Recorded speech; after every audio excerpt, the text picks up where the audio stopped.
Noi abbiamo proposto semplicemente che si utilizzino lungo 3 assi prioritari, economia, welfare e scuola, 98 milioni. Quindi noi riteniamo che a questo punto, rassicurati anche dall'intesa tra il Governo e le Regioni a statuto speciale, questi 98 milioni vadano impiegati oggi.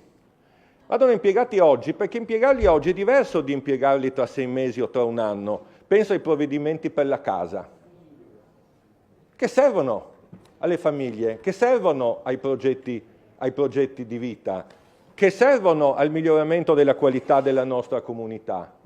Penso al provvedimento sui serramenti, dove se non sbaglio mettete 250.000 euro e dove si stima, sulla base delle domande che sono arrivate finora al 30 giugno, sono 2.047, si stima un fabbisogno di alcuni milioni di euro, che sono milioni di euro che vanno in 2 direzioni: migliorare la qualità delle abitazioni, migliorare evidentemente anche il tema della sostenibilità energetica e far lavorare una categoria di imprese, una categoria di quelle imprese da cui ci aspettiamo una ripresa che vorremmo più celere possibile. E allora non è uguale in questo momento, adesso, o fra 3 mesi, o tra 6 mesi, o tra un anno. Sì. Non ci sono ragioni a questo punto, poi vedremo, ma siamo abbastanza pessimisti per modificare il giudizio negativo che abbiamo dato su questo quasi assestamento.